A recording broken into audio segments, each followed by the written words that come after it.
नमस्कार दोस्तों, मैं हूं कृषि अर्बन नक्सल। दोस्तों, रीडेवलपमेंट एक काल कोठरी है, एक वो काला जगह है जहां पे कायदे कानून की रोशनी नहीं पहुंचती है।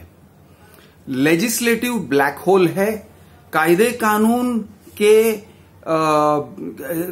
कायदे कानून के बीच में एक ऐसी जगह है जहां पर कोई कायदा कानून लागू नहीं होता है। और अगर आप मानते नहीं हो तो मैं आपको ये बात समझाने जा रहा हूं। तो शुरुआत करते हैं दोस्तों। पहले cooperative societies, regular cooperative housing societies के रीडेवलपमेंट के बारे में। कुछ ऐसे कोऑपरेटिव सोसाइटीज हैं जो शायद 80s या 90s में बने हुए हैं और बिल्डिंग पुराने हो चुके हैं, 3-4 माले के बिल्डिंग हैं और उन्हें रीडेवलपमेंट का ऑफर आ रहा है।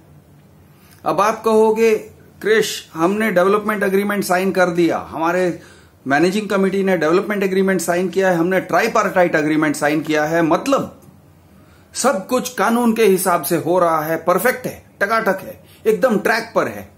और मैं कहता हूं बिल्कुल नहीं, गलत, ऐसा नहीं है, ये भ्रम है।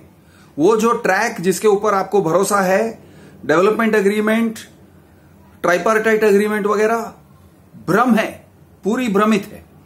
आप कहोगे, क्रिश, हमारे सोसाइटी के नाम पर टीडीआर चढ़ा रहा है बिल्डर, और टीडीआर 4 करोड़ का है या 10 करोड़ का है या 50 करोड़ का है, जो भी है।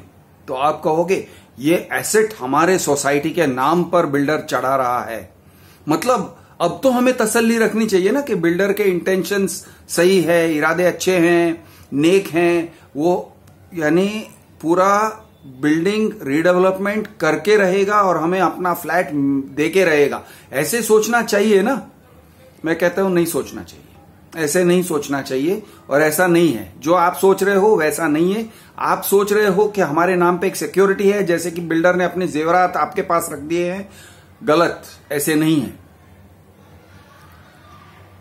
आप कहते हो अगर हम कोर्ट में गए और हमारा जो डेवलपमेंट एग्रीमेंट है, डेवलपमेंट एग्रीमेंट में लिखा हुआ है कि बिल्डर हमें 4 साल में, 5 साल में फ्लैट बना के देगा, 25% बड़ा फ्लैट देगा, इतना कॉर्पस फंड्स देगा, इतना अकोमोडेशन, ऑल्टरनेटिव अकोमोडेशन रेंट देगा, इतना इनकन्वीनियंस कॉम्पेंसेशन देगा, वगैरह वगैरह वगैरह। और ऊपर से चलो उसने कह भी दिया कि चलो मैं बैंक गारंटी भी देने को तैयार हूं, और उसने कुछ न कुछ लिखा हुआ है। आप कहोगे क्या ये सब हमारी सिक्योरिटी नहीं है? तो जवाब है बिल्कुल नहीं है, बिल्कुल नहीं है। आप अगर इन सभी बातों पर तसल्ली करके बैठ रहे हो तो जान लो कि इन्हीं बातों पर तसल्ली करके बैठने वाले बहुत सारे लोग, हजारों फैमिलीज, कई हजारों फैमिलीज, लाखों में संख्या चली जाएगी मुंबई में, और सिर्फ मुंबई रीजन की बात कर रहा हूं। मुंबई रीजन में हजारों, लाखों की संख्या में ऐसे फैमिलीज हैं जो बेघर हो चुके हैं, वो जो भाड़े के घर में से भटक रहे हैं, एक घर से दूसरा घर, हर 11 महीने या 33 महीने के इस पे लिव एंड लाइसेंस पे भटक रहे हैं। उनको ऑल्टरनेटिव अकोमोडेशन भी मिलना बंद हो गया होगा, या अगर मिल रहा है तो तड़प तड़प के उनको मिल रहा है, यानी बिल्डर उनको तड़पा रहा है, थोड़ा थोड़ा दे रहा है। ऐसे हजारों, लाखों की संख्या में हमारे शहर में, मुंबई और मुंबई रीजन, ठाणे, कल्याण, डोंबिवली वगैरह में ऐसे बिल्डिंग्स हैं और ऐसे परिवार हैं। आप कहोगे क्या इसका मतलब कि घर टूटना चाहिए और हमें यानी बिल्कुल बिल्डिंग कोलैप्स हो जाना चाहिए? कृष, इसके सिवा कोई रास्ता ही नहीं है। आप कह रहे हो रीडेवलपमेंट होना ही नहीं चाहिए। मैं कहता हूं रास्ता है, लेकिन जब मेथड गलत है, जब फंडे गलत हैं, तो सब कुछ गलत है और गलत होने की संभावना बहुत ज्यादा है। अब चलिए, कुछ लोगों को कन्विंस करने की जरूरत भी नहीं है, कुछ लोग कन्विंस ऑलरेडी हो चुके हैं कि खतरा है, ये सब है, मान चुके हैं और कहते हैं इसका इलाज क्या है। अब इलाज की बात करो, चलो इलाज की भी बात करता हूं, लेकिन पहले एक बार let us frame the issues. क्या इश्यूज हैं क्लियरली सोच लो, और आज कुछ अलग कुछ नया आपके सामने रखने जा रहा हूं जिसके बारे में आपने सोचा भी नहीं होगा, सुना भी नहीं होगा। और उम्मीद है कि मेरी बातें मैनेजिंग कमेटी के कानों तक पहुंचे और मैनेजिंग कमेटी वाले थोड़ा सा क्रिटिकल दिमाग लगाकर सोचें कि यह आदमी जो कह रहा है इसमें थोड़ा सा सच है या नहीं है, कितना लागू होता है हमारे लिए, जरा सोचिए आप। यही मेरी उम्मीद है। तो सुनिए, मैं कह रहा हूं कि यह लेजिस्लेटिव ब्लैक होल है, आपको न्याय नहीं मिलता है। तो पहले यह बात ठीक से समझ लो कि आप कहां पे जाके खड़े होते हो। दोस्तों, 1950s और 60s, आई थिंक 1940s से शायद शुरू हुआ होगा यूएस में, 40, 50, 60, 70, 80 तक, शायद 90 तक एक टाइप के लोग थे जिनको एसेट स्ट्रिपर्स कहा जाता था। एसेट स्ट्रिपर्स, वो कंपनीज का हॉस्टाइल टेक ओवर करते थे, यानी कंपनीज के शेयर मार्केट से खरीद लेते थे और फिर जो कंपनी की मैनेजमेंट है वो मैनेजमेंट को गिरा देते थे, और मैनेजमेंट को गिराकर सारे जो उसके एसेट्स हैं, बिल्डिंग, फैक्ट्री, जो भी है, रनिंग ऑपरेशंस, मार्केट्स, डिस्ट्रीब्यूटरशिप्स, जो भी है, वो सारे पे कब्जे कर लेते थे। लेकिन उनका इरादा कंपनी चलाना नहीं रहता था। वर्कर्स क्या चाहते थे, एम्प्लॉइज क्या चाहते थे कि ठीक है भाई, नया मैनेजमेंट आ जाए तो हमारा कंपनी चलते रहेगा, और नई मैनेजमेंट है तो भाई ठीक है, थोड़ा नया तरीके से करेंगे, थोड़े पैसे और बढ़ा देंगे, हमारे सैलरीज बढ़ा देंगे, थोड़ा अच्छा मैनेजमेंट हो जाएगा वगैरह। लेकिन उनका इरादा कभी ऐसे नहीं था। वो ले लेते थे, कंपनी को कैप्चर कर लेते थे, और फिर जैसे मैंने कहा, एसेट स्ट्रिपर्स, वो इस तरह से सोचते थे कि ये जो कंपनी की फैक्ट्री है, क्या तो ये फैक्ट्री को बेचें तो ज्यादा फायदा होगा, या फैक्ट्री बंद करके उसके बिल्डिंग को बेचें तो ज्यादा फायदा होगा, या फैक्ट्री बंद करके बिल्डिंग को डिस्ट्रॉय करके उसका जो जमीन है, जमीन को खाली करके खाली जमीन को बेच दें, लैंड एंड प्रॉपर्टी को बेच दें तो हमें ज्यादा फायदा होगा। वो सिर्फ फायदा देखते थे। रियल एस्टेट का फायदा, मशीन को स्क्रैप में बेचो उसका फायदा, या स्क्रैप में नहीं तो रनिंग कंडीशन में बेचो उसका फायदा, ब्रांड किसी और को बेच दो उसका फायदा, हर एक चीज में फायदा ही फायदा देखते थे। अल्टीमेटली ये होता था कि वो आते थे मैनेजमेंट की तरह, लेकिन उनका बिहेवियर था बंगारिये की तरह, स्क्रैप डीलर की तरह। वो स्क्रैप में हर चीज को बेच देते थे, स्क्रैप में तोड़ तोड़ के। तो इनको कहते थे एसेट स्ट्रिपर्स, और उनका जो टेक ओवर का स्टाइल होता था वो होता था हॉस्टाइल टेक ओवर। मैं ये सब सोसाइटी के मैनेजिंग कमेटी और सोसाइटीज के संदर्भ में क्यों कह रहा हूं, तो सुनिए। आजकल जो रीडेवलपमेंट बिल्डर्स हैं वो सोसाइटीज को अप्रोच करते हैं एसेट स्ट्रिपर्स की तरह सोचकर। वो ये नहीं देख रहे हैं कि चलो यार, एक सोसाइटी है, सोसाइटी में इतने लोग हैं, हम इतने लोगों का कल्याण करेंगे, उनके लिए नया घर बनाएंगे, ओके, उनकी जरूरत है, उनकी जरूरत को पूरा करेंगे, और उनकी जरूरत को पूरा करते करते हम थोड़ा सा पैसा कमा लेंगे। ये होता एक ऑनेस्ट बिजनेसमैन का एटीट्यूड। लेकिन इनके जो इरादे हैं, ये ऑनेस्ट बिजनेसमैन के एटीट्यूड नहीं है। इनके इरादे कुछ और ही हैं। इनके इरादे ऐसे होते हैं, वो देखते हैं अच्छा ये बिल्डिंग है, ये बिल्डिंग गिरने के लायक है, गिरने वाला है, या गिरने वाला नहीं है लेकिन पुराना हो चुका है, या फिर ये भी नहीं है, लोग रह रहे हैं, आबाद हैं, सोसाइटी आबाद है, बच्चे खेल रहे हैं, बूढ़े घर में रह रहे हैं, लोग ऑफिस में आते जाते हैं, सब कुछ नॉर्मल है। अब इस चीज को डिस्टेबलाइज अगर करते हैं तो हमें जमीन मिल जाएगी, हमें जमीन मिल जाएगी और बने बनाए रिस्क लेने वाले पब्लिक मिल जाएंगे। हमारा जो रिस्क है सोसाइटी के कंधे पे डाल देंगे। हमारा जो कॉस्ट है, cost of funds, cost of land वगैरह, वो सब सोसाइटी के कंधे पे डाल देंगे। लोग क्योंकि अनाड़ी हैं, अपने खुद के लैंड की कीमत समझते नहीं है और फाइनेंशियल लिटरेसी जैसी चीज है ही नहीं, लीगल लिटरेसी जैसी चीज है ही नहीं। वो कहते हैं ना, people with one I is leading the blind. एक आंख वाले काने लोग अंधों को ये करके लीड कर रहे हैं। उस तरह से होता है सोसाइटी का मैनेजमेंट काना है, सोसाइटी में बाकी के जो जनरल बॉडी में जो लोग हैं वो अंधे हैं। ये स्ट्रक्चर है। और बड़े बड़े विद्वान लोग भी अगर मैनेजिंग कमेटी में आ जाते हैं तो वो अंधों की तरह या कानों की तरह बिहेव करना शुरू कर देते हैं। और वो इसलिए है क्योंकि जवाबदारी किसी को लेना नहीं है। लीगल लायबिलिटी किसी को कुछ नहीं चाहिए। 1 मिनट का भी लीगल लायबिलिटी, आंसरेबिलिटी, जवाबदेही नहीं चाहिए। हम किसी को जवाब नहीं देना चाहते हैं। हमको पावर चाहिए बट विदाउट द रिस्पॉन्सिबिलिटी। तो अगर ये सोसाइटी में 100 लोग हैं, ये 100 के 100 लोग क्लूलेस हैं, इंक्लूडिंग मैनेजिंग कमेटी क्लूलेस हैं। उनको पता ही नहीं है कि रीडेवलपमेंट का प्रोसेस क्या है। हाँ, उनको 79A वाला प्रोसेस पता होगा, उनको इतना पता होगा कि चलो पीएमसी को बुलाएंगे वगैरह वगैरह।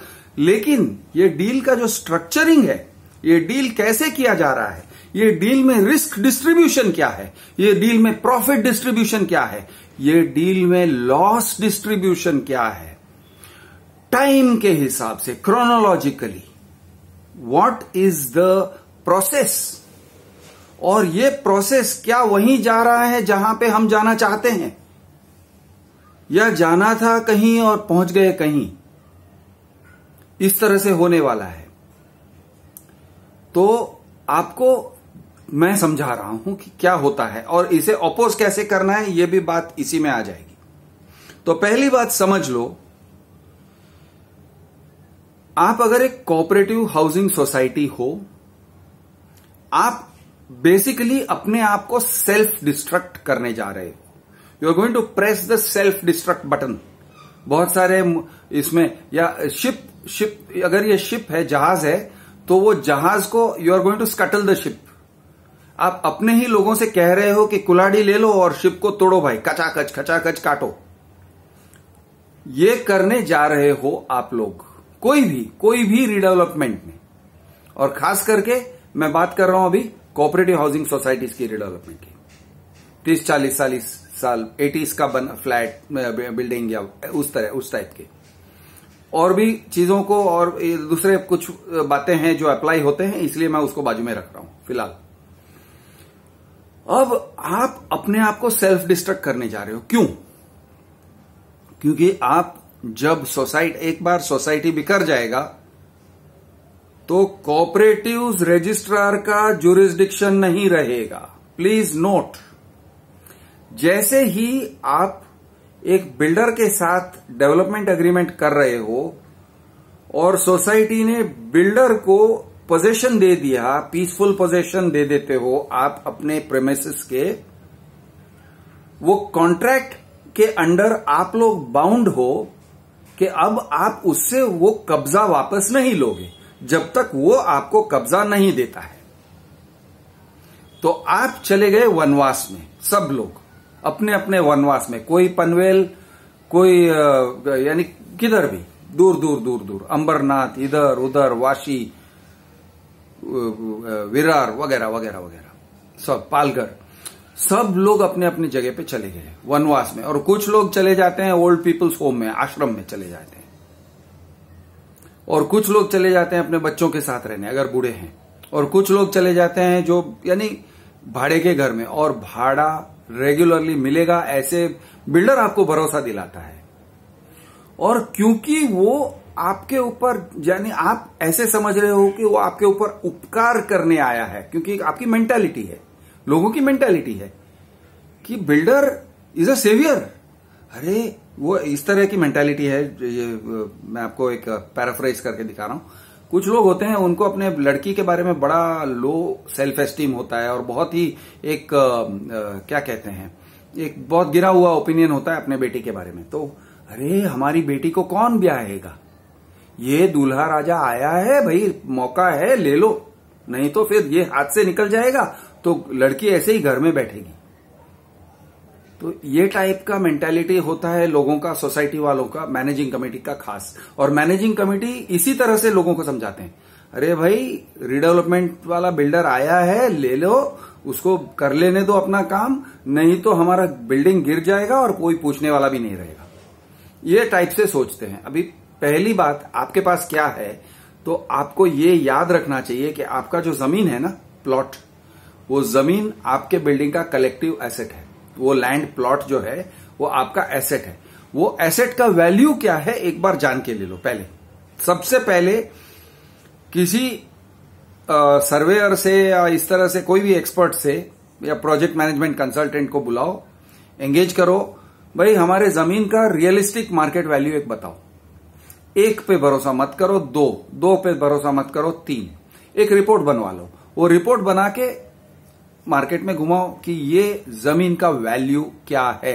Value depends on development potential, value depends on location, value depends on time, कि आपका यानी इकोनॉमी का समय अच्छा चल रहा है, बुरा चल रहा है। वैल्यू डिपेंड्स ऑन कितना म्युनिसिपल कॉर्पोरेशन कितना बिल्डिंग करने को अलाउ कर रही है, उसका डेवलपमेंट पोटेंशियल यानी एफएसआई उस एरिया में। Zoning, is it commercial area, is it residential, is it mixed use, क्या कौन से टाइप का एरिया है, उस एरिया के हिसाब से, जोनिंग के हिसाब से।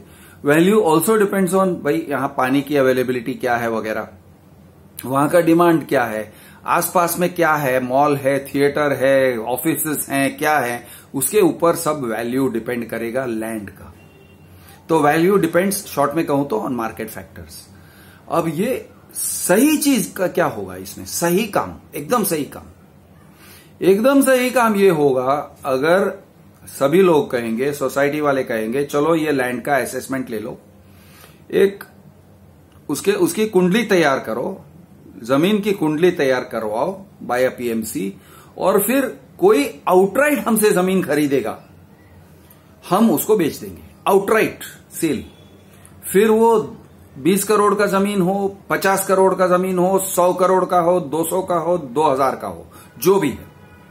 अब ये इट डिपेंड्स, क्योंकि बहुत सारे ऐसे पुराने स्ट्रक्चर्स हैं जहां पे जमीन बहुत है, लैंड इज एबंडेंट, बहुत 2 या 3 माले का बिल्डिंग है लेकिन ऐसा फैला हुआ है, इतनी जमीन को रोक के खड़ा है कि उसमें बहुत डेवलपमेंट पोटेंशियल है। देयरफॉर हर एक फ्लैट वाले को पर हेड ज्यादा पैसे मिलेंगे, 50 लाख, 1 करोड़, 2 करोड़, 3 करोड़ ज्यादा अमाउंट मिलेगा।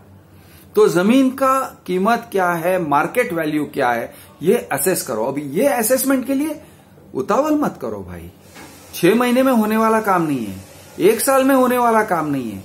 वैसे भी आप डेवलपमेंट रीडेवलपमेंट के लिए किसी को ढूंढते हो तो वो 1-2 साल में होने वाला काम वैसे भी नहीं था। अगर सही तरह से करोगे तो, उतावल में करोगे तो वो 3 महीने में होने वाला काम है, लेकिन सही तरह से करोगे तो 2-3 साल लग जाते हैं। ये फेज वाइज करोगे, मीटिंग्स में एक डिस्टेंस रखना चाहिए, एक स्पेस रखना चाहिए कि एक बैक टू बैक एक हफ्ते के मीटिंग्स नहीं करने चाहिए, कुछ मर्यादाएं हैं, अगर वो पालन करोगे तो टाइम लगने वाला है। तो आप अगर, आपकी सोसाइटी अगर प्लॉट को बेचने निकले, डिक्लेयर करो कि ये हमारा वैल्यू, ये हमारा असेसमेंट वैल्यू है, हम इसको ये प्राइस पे असेस कर रहे हैं, आपको बेचना चाहते हैं। अब कौन लेना चाहता है भाई? अब ये अगर करोगे तो आप क्लियर जगह पे रहोगे। अच्छा, इसमें सेंटिमेंटल होने का सवाल नहीं है, क्योंकि लोग सेंटिमेंटल होते हैं और सेंटिमेंटल होना घातक है, इट इज डेंजरस। जैसे शेयर मार्केट में अगर आप किसी एक शेयर को लेके सेंटिमेंटल हो जाते हो और उसको पकड़ के रखते हो और वो डूब जाता है तो आप उसके साथ में डूब जाते हो।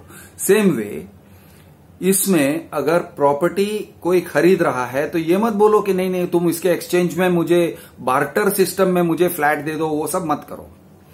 Clean and clear society land sale करेगा, बिल्डर कहेगा मेरे पास पैसे नहीं है, तो उसको बोलो तेल लेने जाओ। जब तुम्हारे पास पैसे हैं, हमारे पास बात करने हो। नहीं नहीं, हम तुमको ये ऑफर करते हैं, ये डील ऑफर करते हैं, ये बार्टर सिस्टम ऑफर करते हैं, इतना फ्लैट बड़ा दे देंगे। बॉस, बार्टर सिस्टम में जाना नहीं है। ये भांडी बर्तन को बेचना खरीदने का धंधा नहीं है।